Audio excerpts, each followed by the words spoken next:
Hello, I'm Grin, and welcome to this video. Well, yesterday I went and watched Infinity War with a friend, and then immediately afterwards we went down to the movies and watched Endgame, and so, welcome to the initial reaction for it.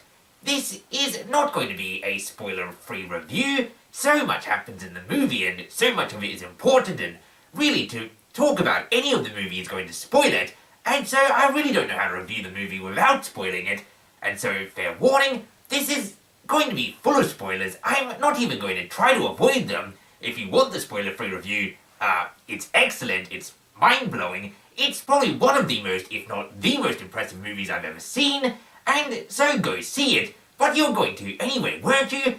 And so let's stop messing about and get down into the spoilers.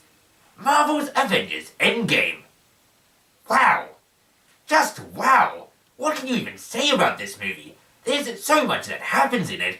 I watched it at the 10 p.m. screening, got home at about 1:30 a.m. because the movie's so darn long, went to bed, woke up, ate breakfast, and I've just been sitting down trying to figure out what I'm going to say for this video, and there's just so much that happened that it's difficult to remember large portions of the movie individually because it was all just going on at once. I feel like I need to watch it 2 or 3 more times because there's just so much going on that you'll be looking over there on the screen and there's things happening over there and there and there and there and there, and there's no way that I haven't missed large portions of it.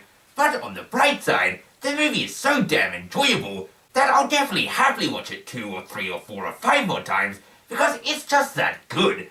I mean, I've literally got notes taken down here because I know that I'm going to forget to talk about things that I want to talk about, and even so, I know that there's even more things that are not in these notes that I missed when I was writing the notes down because it's just a movie with so very much going on.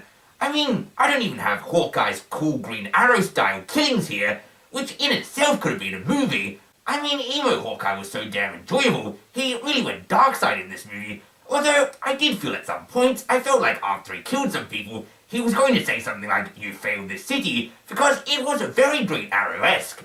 But I digress. Avengers Endgame. It starts off pretty darn bleak, which I think we all probably expected considering how the first movie ended, but even on top of that, it starts off without any preamble, it just goes directly into the movie, there's no real announcement that the movie's starting, the trailers end, and then suddenly you're thrown into it. And I really do think this was the best way to do it. The entire movie theater fell silent as soon as the movie started, and from that beginning scene, they had us all. I mean, this was a 10 p.m. screening, not even a midnight screening, in Adelaide, and yet multiple times throughout the movie, the audience spontaneously applauded at scenes that were just so fantastic, which I've rarely seen an audience do at midnight screenings. Heck, I mean, I've even gone to several screenings that the actual people who worked on the movie were at, and in those screenings, there weren't that many times that people spontaneously applauded, and they worked on the movie, and yet in this movie, at a 10 p.m. screening in Adelaide, there was multiple cheers and multiple applauds, and really everyone just got into it. It's that kind of movie. It's a total event movie, and it just carries you through the entire thing. I mean, the moment that Captain America turned up with Thor's hammer, Mjolnir, that was one of the scenes where everyone immediately broke out into applause and cheers, because it was just such a moment. This is the kind of film that can only be made if you've been building up to it for 10 years, which they've done, and it's really paid off. This movie, and indeed this franchise, really is like nothing we've ever seen before in the cinematic history. But I'm going off track. Or am I? I really don't know. I'm not sure how you can talk about this movie without rambling, because there's just so much that happens and it's about 3 hours long that I'm not really sure where I should be focusing. The time travel? The time travel was done really well. I think it was done right. I'm fairly sure it makes sense. Only time will tell in some aspects. There were 2 instances of the time travel that doesn't make sense, unless it does. I'll get into that at the end of this video, or possibly in its own video, but overall, as far as time travel goes in movies, they did it really well in this one, or at least considerably better than in other movies that they mentioned in this movie.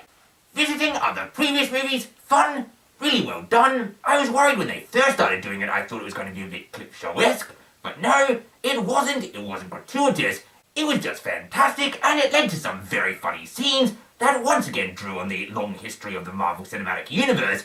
I mean that scene where Captain America's revisited the Battle of New York, and gets into an elevator with Hydra members that is basically a direct copy of the scene from Winter Soldier, but then he gets out of it by saying Heil Hydra. That was just genius. It was extremely well done. We all laughed at it, but also it was just brilliantly drawing on the other 18-20 movies that helped set up that one scene.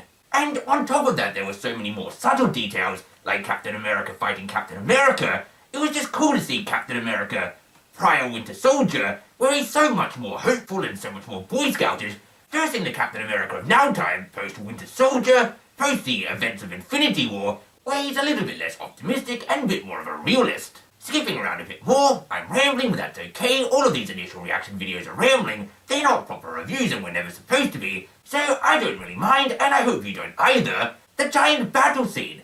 A giant Lord of the Rings-esque battle scene in the middle of a Marvel movie, or towards the end of a Marvel movie, and one of the most interesting giant battles I've seen.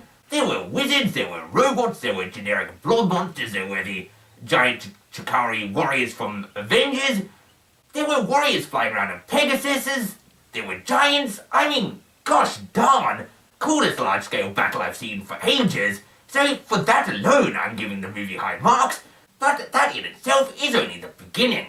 Deaths. There were a lot of deaths reversed as we might well have expected, but then of course there were new deaths on top of that which once again we expected, but not all of the deaths that I expected. I've got here Gamora Prime, still dead. Bit of a weird one there, because of course through time travel we've now got new Gamora, who is Gamora from basically the start of Guardians of the Galaxy, so it's a Gamora that's never met Star-Lord before, so I'm not really sure what's going to happen there. Are they going to begin their relationship anew? Is it now a thing of the past? It's sort of weird that Star-Lord has memories of spending so much time with Gamora, but Gamora herself has no memories of it whatsoever. So it'll be interesting to see what happens there with Guardians of the Galaxy 3, if he's even going to be part of the Guardians, if they're even going to get back together. I'm fascinated to see how it turns out, but we'll see where that goes.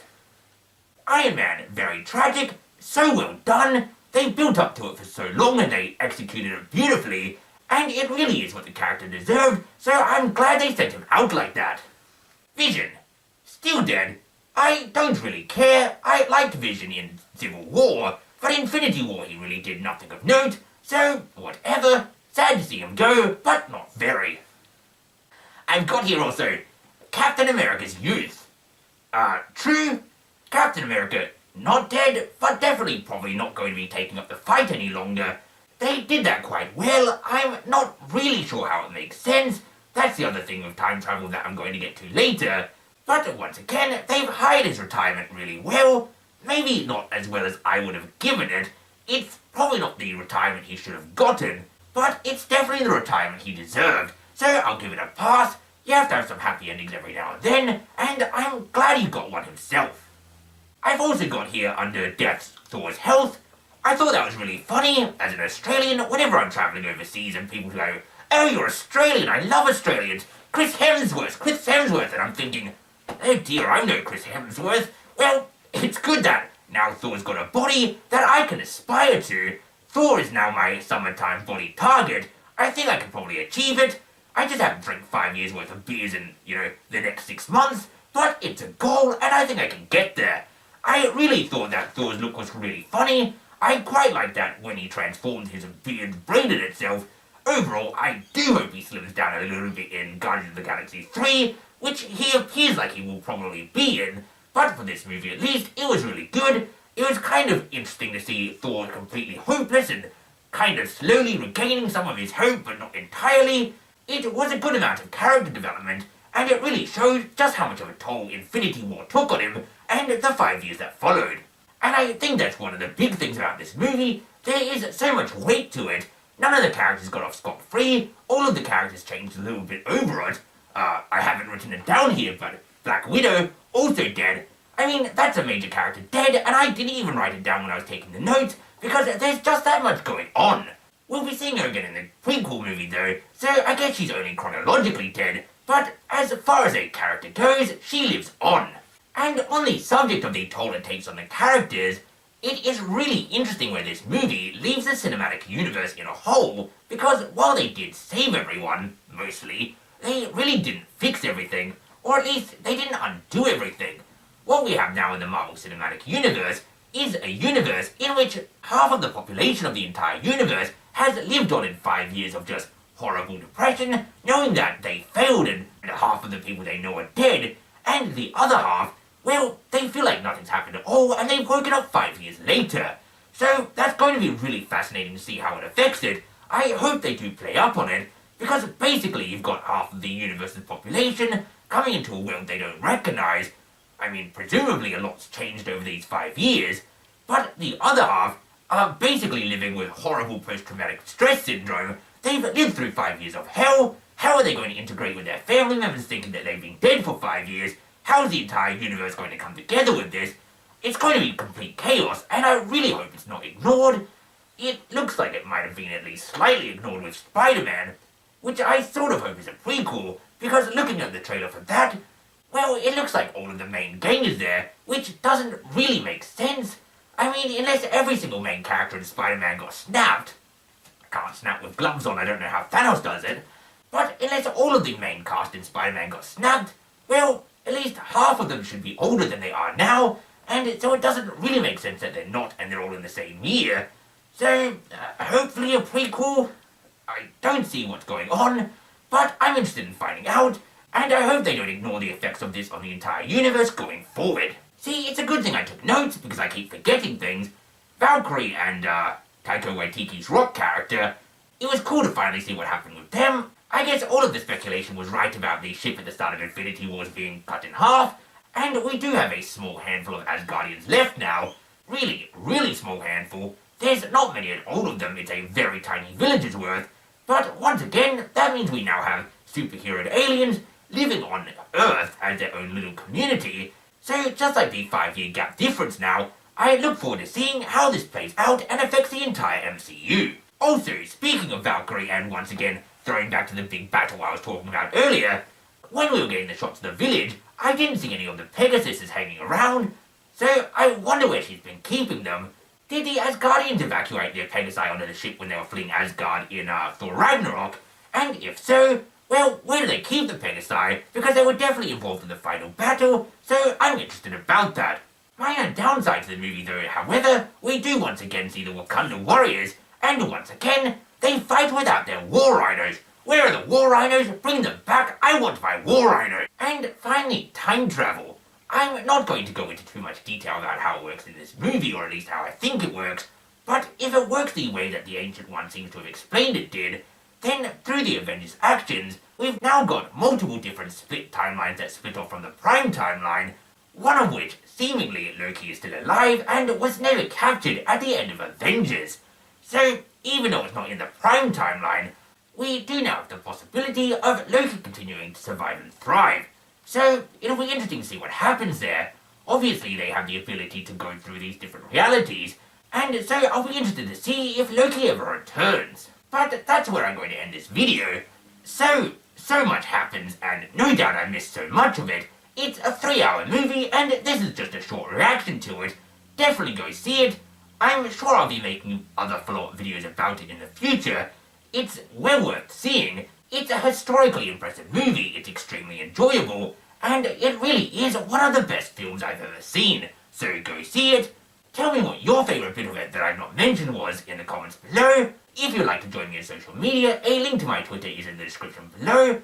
And if you'd like to join us on our Discord, the Echo Chamber, a link to that is there also. And as always, until next time, I have been and still am Grim Grindle.